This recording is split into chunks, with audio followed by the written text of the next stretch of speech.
What is Labubu? And why are kids and even adults going crazy to collect these strange dolls resembling a mythical demon called Pazuzu? Often people are spending hundreds, and in some cases even thousands of dollars on buying them.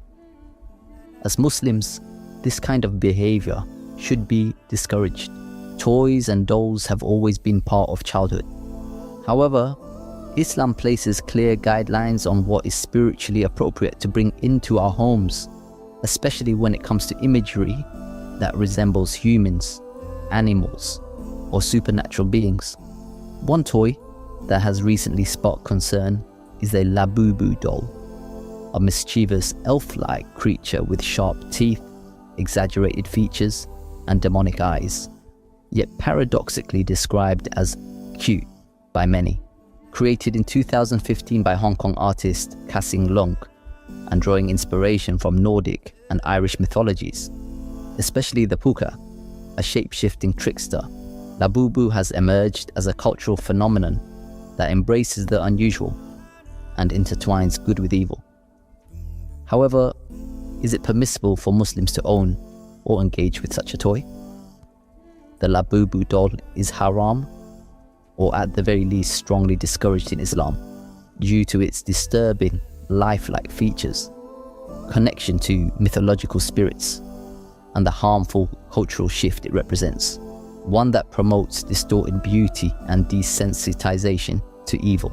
The Prophet Muhammad ﷺ taught us that imagery resembling living beings, especially those with exaggerated or grotesque features, can prevent angels from entering the home and negatively affect our spiritual state. He also warned us about the deceptive strategies of the Dajjal, which include making evil appear beautiful and normalizing what is spiritually harmful. This is closely related to the tactics of Dajjal's deception, where malevolence is made appealing and reality is twisted. While it may seem like just a harmless toy, its disturbing features, connection to mythical creatures, and contribution to a growing culture of distortion contradict Islamic teachings of purity, innocence, and spiritual protection.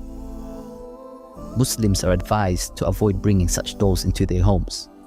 Instead, we should provide our children with toys that promote natural beauty, goodness, and values rooted in the Quran and Sunnah. As Muslims, we shouldn't be sheep, following ridiculous trends set by celebrities and influencers. We need to be mindful of who and what we are being influenced by.